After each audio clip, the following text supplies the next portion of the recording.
బ్రహ్మాండం అంటే ఏమిటి? ఇది ఎక్కడి నుండి వచ్చింది? మరియు ఇది ఎలా పనిచేస్తుంది? ఇది ఎలాంటి ప్రశ్న అంటే ఇది శాస్త్రవేత్తలను కూడా ఎప్పటికప్పుడు కలవరపెడుతూ ఉంటుంది.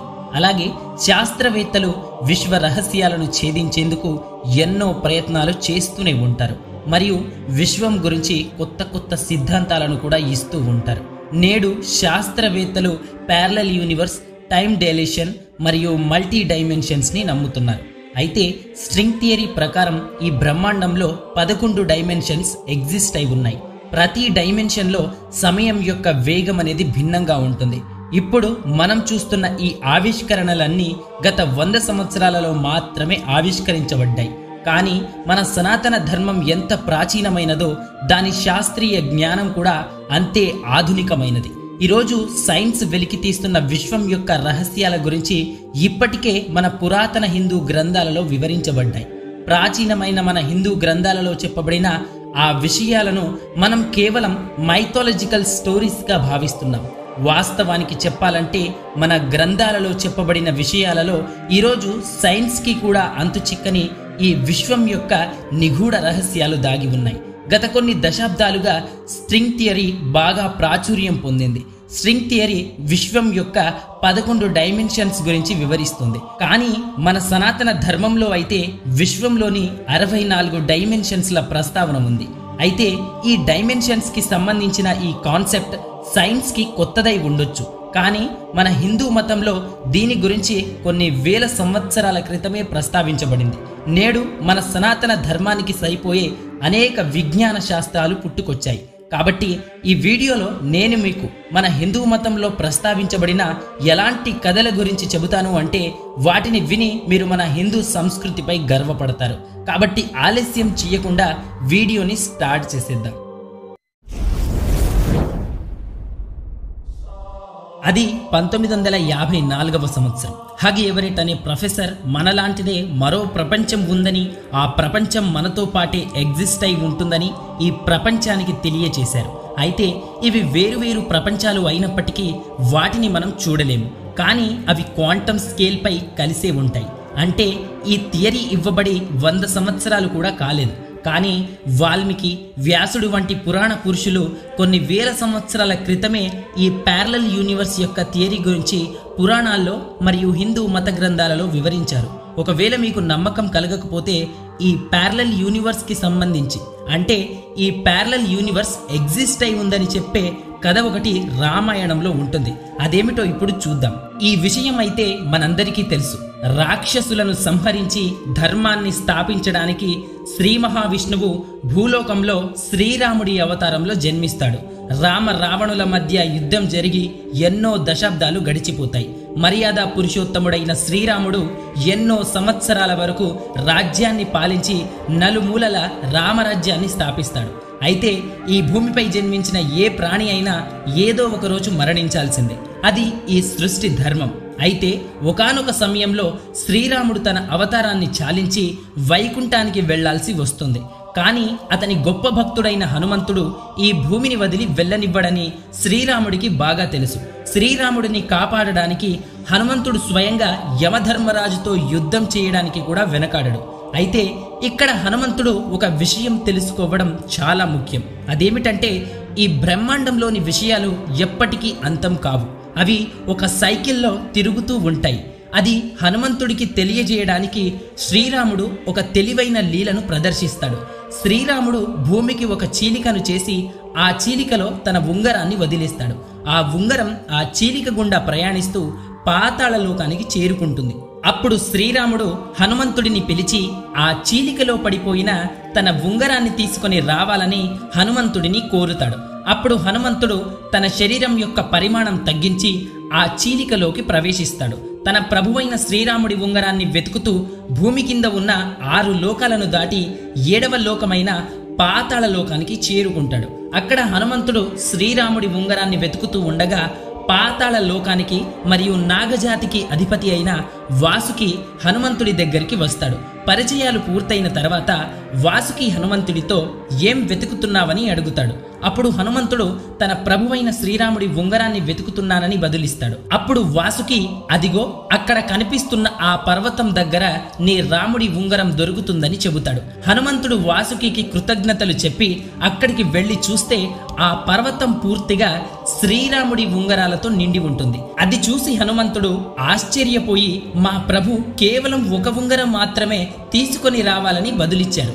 కానీ ఇక్కడ చూస్తే మా ప్రభు ఉంగరాలతో ఏర్పడిన పర్వతమే ఉంది. ఇది ఎలా సాధ్యం అవుతుందని ఆలోచిస్తూ వాసుకిని అడుగుతాడు. అప్పుడు వాసుకి ప్రతి ఉంగరం ఒక కాలచక్రాన్ని సూచిస్తుందని, ప్రతి చక్రంలోని త్రేతాయుగంలో ఒక రాముడు మరియు హనుమంతుడు ఉంటారని, ప్రతిసారి రాముడు తన ఉంగరాన్ని ఇలాగే వదిలేస్తాడని, ఆ ఉంగరాన్ని వెతకటానికి ఒక కోతి ఈ పాతాళానికి వస్తుందని చాలా క్లియర్గా హనుమంతుడికి వివరిస్తాడు. అప్పుడు హనుమంతుడు కాలచక్రాన్ని అర్థం చేసుకోవడమే కాకుండా జీవిత సత్యాన్ని కూడా తెలుసుకుంటాడు. ఒక విధంగా ఈ కథ ప్రకారం చూస్తే మానవులు చెప్పిన ప్యారలల్ యూనివర్స్ నిజంగానే ఎగ్జిస్ట్ అయి ఉందని అర్థమవుతుంది. అయితే ఈ ప్యారలల్ యూనివర్స్ గురించి ఒక్క రామాయణంలోనే కాదు, శ్రీకృష్ణుడికి సంబంధించిన ఒక కథ కూడా ఈ ప్యారలల్ యూనివర్స్ ఎగ్జిస్ట్ అయి ఉందని ఇంకా క్లియర్గా చెబుతుంది. ఒకసారి సృష్టికర్త అయిన బ్రహ్మదేవుడు శ్రీకృష్ణుడిని కలవడానికి ద్వారకా నగరానికి వస్తాడు. శ్రీకృష్ణుడి రాజభవనము ముందు ఇద్దరు ద్వారపాలకులు ఉంటారు. బ్రహ్మదేవుడు శ్రీకృష్ణుడి రాజభవనం ముందు నిలబడి ఆ ద్వారపాలకుల దగ్గరికి వెళ్లి శ్రీకృష్ణుడిని కలవడానికి బ్రహ్మదేవుడు వచ్చినట్లు చెప్పమని ద్వారపాలకులకు చెప్పాడు. అప్పుడు ద్వారపాలకుడు వెంటనే శ్రీకృష్ణుడి వద్దకు వెళ్లి బ్రహ్మదేవుడు తనను కలవడానికి వచ్చాడని చెప్పాడు. అప్పుడు శ్రీకృష్ణుడు ద్వారపాలకుడితో ముందుగా ఆయన ఏ బ్రహ్మనో అడిగి తెలుసుకొని రావాల్సిందిగా ఆదేశించాడు. అప్పుడు ద్వారపాలకుడు మరోసారి బ్రహ్మదేవుని వద్దకు వెళ్లి మీరు ఏ బ్రహ్మ అని అడిగాడు. ఇది విన్న బ్రహ్మ ఆశ్చర్యపోయి ఈ ప్రశ్న నన్ను ఎలా అడుగుతారని ఆలోచిస్తూ నేను 4 తలల బ్రహ్మను అని చెప్పమన్నాడు. అదే విషయాన్ని శ్రీకృష్ణుడితో చెప్పగా బ్రహ్మను వెంటనే లోపలికి పంపమని ద్వారపాలకుడికి చెప్పాడు. అప్పుడు బ్రహ్మ లోపలికి రాగానే అసలు ఏం జరుగుతుందని, నేను ఏ బ్రహ్మనని నన్ను ఎందుకు అడగమన్నావని, నేను తప్ప వేరే బ్రహ్మ ఎవరైనా ఉన్నారా అని శ్రీకృష్ణుడిని అడుగుతాడు. అప్పుడు కృష్ణుడు బ్రహ్మ అడిగిన ప్రశ్నలకు సమాధానం ఇస్తూ తన దివ్య దృష్టితో బ్రహ్మ వంటి వేల మంది బ్రహ్మలను చూపిస్తాడు. ఆ బ్రహ్మలందరూ శ్రీకృష్ణుడికి శిరసొంచి నమస్కరిస్తారు. ఆ దృశ్యాన్ని చూసిన బ్రహ్మదేవుడు ఆశ్చర్యపోతాడు. అప్పుడు శ్రీకృష్ణుడు నేను ఈ పూర్తి బ్రహ్మాండంలో ఉన్న అన్ని లోకాలను నియంత్రిస్తూ ఉంటానని, ప్రతి లోకానికి ఒక బ్రహ్మ ఉంటాడని, వారందరూ నా ఆధీనంలో ఉంటారని బ్రహ్మదేవుడికి వివరిస్తాడు.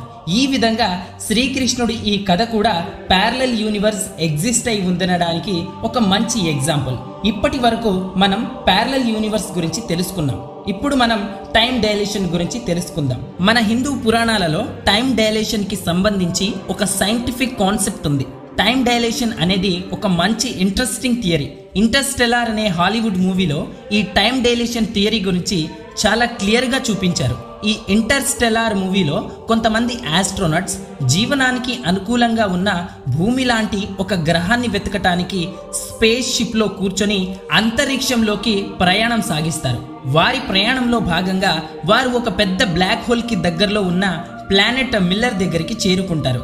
దానిని పూర్తిగా పరిశీలించిన తర్వాత ప్లానెట్ మిల్లర్ మనిషి జీవించడానికి అనుకూలంగా ఉంటుందని వాళ్ళు భావిస్తారు. కానీ అక్కడ ఉన్న లోపం ఏమిటంటే భూమి మీద ఉన్న 1 గంట సమయం ఆ ప్లానెట్ మిల్లర్ పై 7 సంవత్సరాలతో సమానం. అలా ఎందుకంటే ఆ ప్లానెట్ మిల్లర్ బ్లాక్ హోల్ కి అతి దగ్గరగా ఉండడం వలన బ్లాక్ హోల్ యొక్క గ్రావిటీ ఆ ప్లానెట్ మిల్లర్ పై ఎక్కువ ప్రభావం చూపిస్తుంది.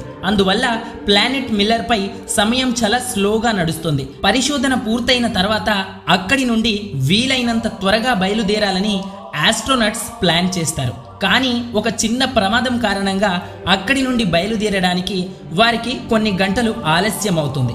కొద్దిసేపటికి వాళ్ళందరూ స్పేస్ షిప్ లోకి ప్రవేశించి ప్రయాణం మొదలు పెడతారు. వాళ్ళు ఏమనుకుంటారంటే ఆలస్యమై కేవలం కొన్ని గంటల సమయం మాత్రమే అవుతుందని. కానీ అప్పటి వరకు భూమిపై 23 సంవత్సరాలు గడిచిపోతాయి. టైం డైలేషన్ కి సంబంధించి ఈ మూవీ ఒక మంచి ఎగ్జాంపుల్ అనే చెప్పాలి. వాస్తవానికి వైజ్ఞానికుల నమ్మకాల ప్రకారం గ్రావిటీ టైం ని బాగా ప్రభావితం చేస్తుంది. ఎక్కడైతే గ్రావిటీ అధికంగా ఉంటుందో అక్కడ సమయం నెమ్మదిగా నడుస్తుంది. అలాగే ఎక్కడైతే గ్రావిటీ చాలా తక్కువగా ఉంటుందో అక్కడ సమయం వేగంగా నడుస్తుంది. వైజ్ఞానికుల నమ్మకాల ప్రకారం బ్రహ్మాండంలోని కొన్ని ప్రదేశాలలో సమయం యొక్క వేగం అనేది భిన్నంగా ఉంటుంది. అంటే ఈ బ్రహ్మాండంలో ఒక చోట సమయం నెమ్మదిగా నడుస్తుంటే మరో చోట సమయం వేగంగా నడుస్తుంది.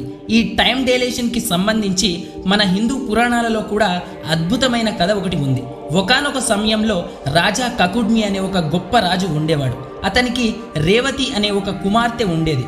రేవతికి వివాహ వయసు వచ్చినప్పుడు అతను రేవతికి మంచి భర్తను ఎక్కడ నుండి తీసుకొని రావాలని రాజా కకుడ్మి రోజు కలత చెందేవాడు. ఈ సమస్యకు పరిష్కారం కోసం అతను రేవతిని తీసుకొని సత్యలోకంలో ఉన్న బ్రహ్మదేవుడి దగ్గరికి వెళ్లి తన సమస్యను చెబుతాడు. అది విని బ్రహ్మదేవుడు నవ్వుతూ, ఇప్పుడు నువ్వు ఏ భూమిపై నుండైతే వచ్చావో అదే భూమిపై నీకు తెలిసిన వారు ఎవ్వరూ లేరు. ఎందుకంటే మీరు ఈ సత్యలోకంలో గడిపినంత సమయంలో భూమిపై ఎన్నో వేల సంవత్సరాలు గడిచిపోయాయని అంటాడు. కానీ రాజా కకుడ్మి మరియు రేవతికి బ్రహ్మదేవుడు చెప్పిన మాటలు అర్థం కావు. అప్పుడు బ్రహ్మదేవుడు ఈ బ్రహ్మాండంలోని అన్ని లోకాలలో సమయం యొక్క వేగం అనేది భిన్నంగా ఉంటుందని, మీరు ఈ బ్రహ్మలోకంలో గడిపినంత సమయంలో భూమిపై 27 చతుర్యుగాలు ముగిశాయి, అంటే దాదాపు 113 బిలియన్ సంవత్సరాలు గడిచిపోయాయని, తమకు సంబంధించిన కుటుంబీకులు గాని రాజ్యాలు వంటివి ఏమీ మిగలలేవని చాలా స్పష్టంగా వివరిస్తాడు. అంతేకాకుండా బ్రహ్మదేవుడు రాజా కకుడ్మితో వెంటనే భూలోకానికి వెళ్లి శ్రీకృష్ణుడి సోదరుడు బలరాముడితో రేవతి కళ్యాణం చేయమని చెబుతాడు. ఒకవేళ మీరు ఇంకా ఆలస్యం చేస్తే భూమిపై మిగిలిన ఈ సమయం కూడా గడిచిపోతుందని చెబుతాడు. ఈ విధంగా ఈ కథ టైం డైలేషన్ థియరీ గురించి చాలా స్పష్టంగా వివరిస్తుంది. ఈ టైం డైలేషన్ గురించి మొట్టమొదటిసారి ఆల్బర్ట్ ఐన్స్టీన్ ఈ ప్రపంచానికి తెలియచేశాడు. ఇది టైం డైలేషన్ కి సంబంధించిన స్టోరీ. ఇదేమి సైన్స్ వర్సెస్ రిలీజియన్ కి సంబంధించిన చర్చ కాదు.